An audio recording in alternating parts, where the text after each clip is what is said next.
The highest stakes argument you're ever going to have in your relationship is over who gets to author your identity, who gets to define you. Is it you or is it her?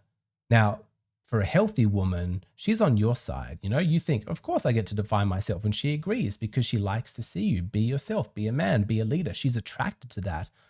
But then consider the psychology of a low quality woman who's more dark and exploitative. You know, consider what she wants from you. She doesn't like your independence. That's threatening to her.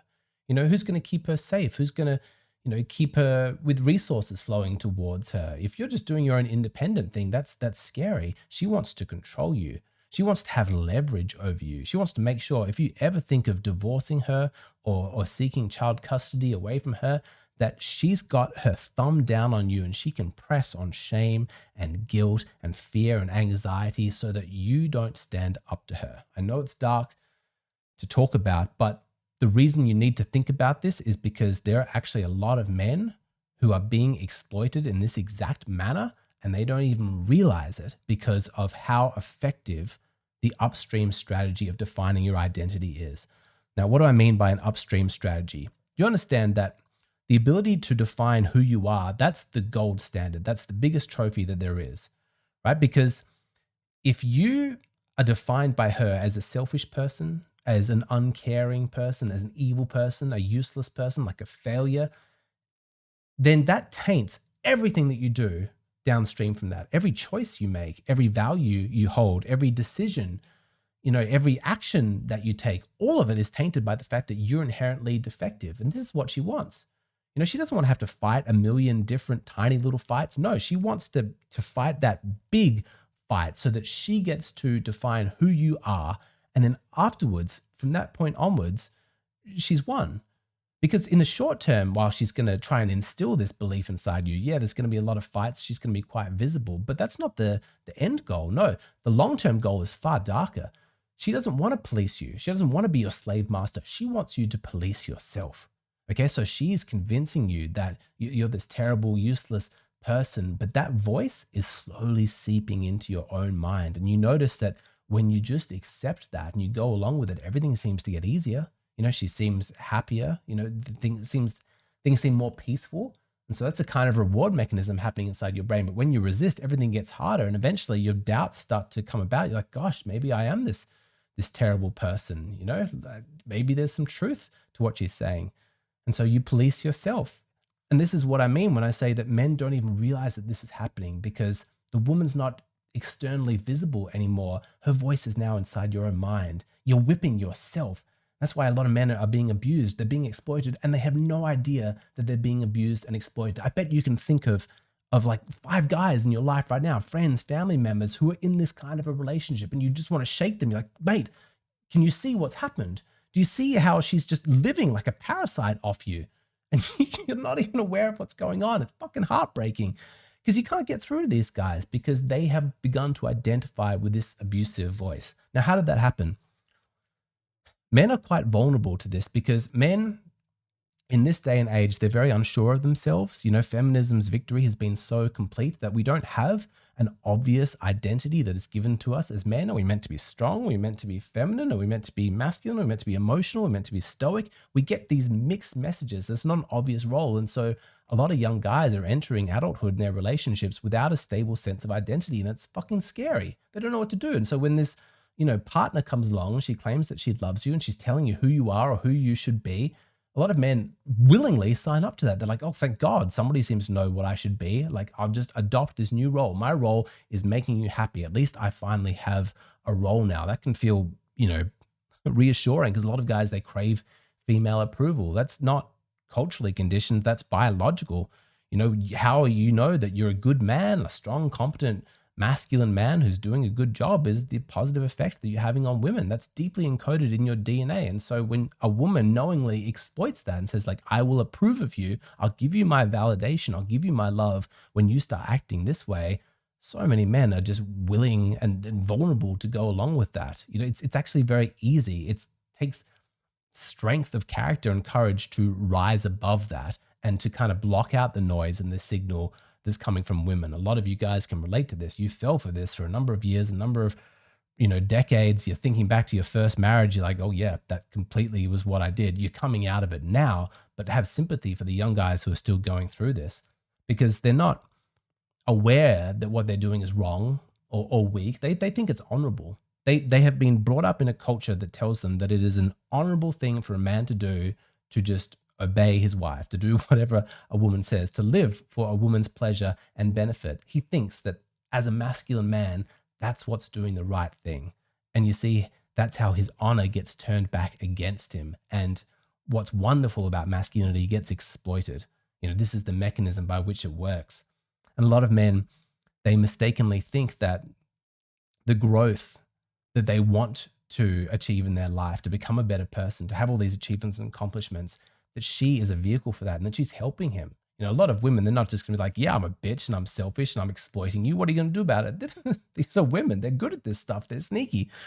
Toxic women. I don't mean to cast a wide brush, but when a toxic, abusive woman wants to break you down, she's going to frame it in terms of constructive criticism. She's like, this is for your own good. This is for your growth. And a man's like, yeah, I want to grow. Like, I want to be the best version of myself. I guess I'm taking this sensitively, but maybe that's just my fault. Like, that resistance is just something else that I need to overcome.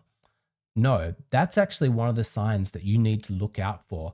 When you resist the criticism or the feedback that she's offering you, and then she interprets that as just further proof of how defective you are, that's a sign that she's fighting for control of your identity, because it's not just the information she's arguing about, she's arguing over how you interpret that information. And you'll notice this, that if you're in a relationship with a woman who wants to control how you think about yourself, you're not going to have so many fights about the actions that you take. Mostly your fights are going to have a consistent theme, which is, what kind of a person are you that takes those actions?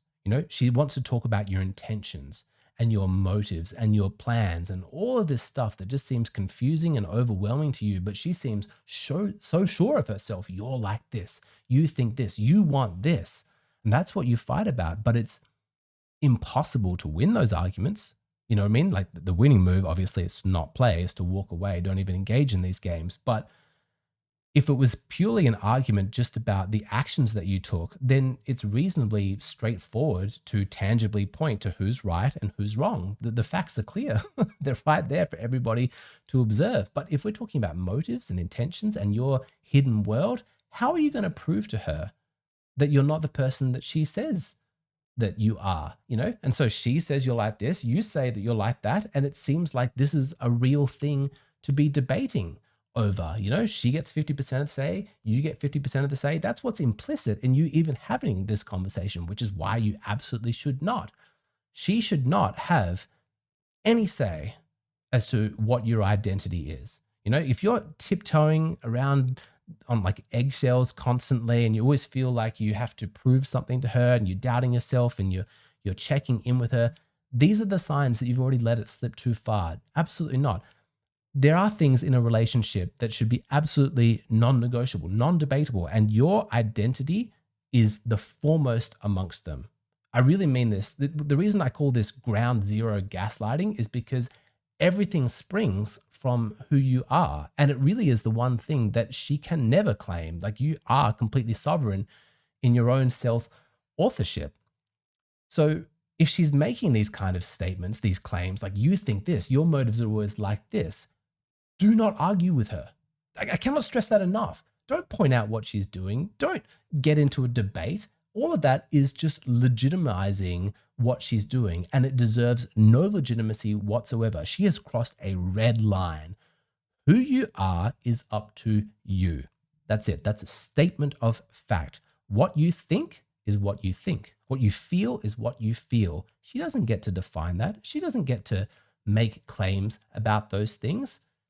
If she says you are actually motivated by this and you're not, that's not something you can debate with her, okay? The problem comes in this new, feminine paradigm we're living under, where it's like encouraged to negotiate and communicate over everything and have these endless discussions. What point is there for a sane person to argue with a crazy person? Okay? When someone is grounded in reality and somebody is grounded in delusion, then a 50% compromise makes no sense. This is the paradigm you need to understand your own identity from. Who you are is up to you. That's it.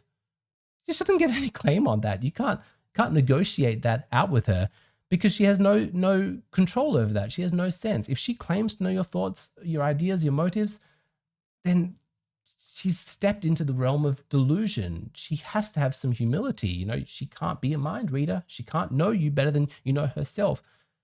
Problem is, of course, that so many men don't know themselves. That's what's vulnerable to them. So actually having an identity that's solid, that's really important. I would recommend even before you date, before you start relationships, you need to know who you are. That's your best protection against all of this. But making sure that you have as a red line, I don't entertain this kind of claim from you, and I'm certainly not going to debate it. That's beneath me.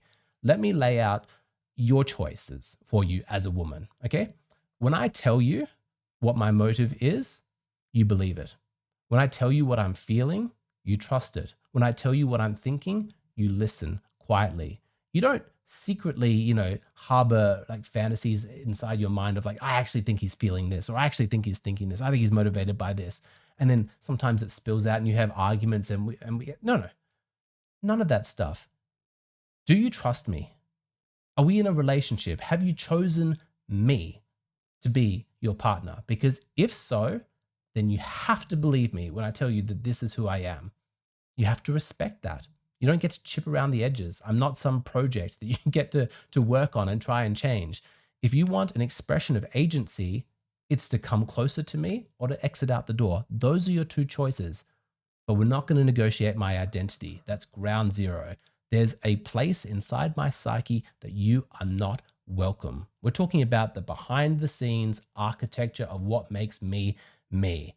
I'm not interested in any attempt that you have to come into that space and start like putting up signs and rearranging things. No, that's fucking crazy. I'm me. Do you like me or not? That's your choice as far as we go. But a lot of men, like let's talk about what I'm going to get into in the Patreon, because this gets really interesting, because men, they like to receive feedback because they want to become the best version of themselves, but they don't realize that feedback is a backdoor for identity, authorship that she's trying to sneak in. So that's what we're going to get into in the next part of this video, is how to tell the difference between a woman who's actually trying to help you by pointing out blind spots, which the feminine is really good at and really useful for, and a woman who is using that kind of language, but she's actually trying to stake her claim over who you are and define your identity. That's what we're going to get into. So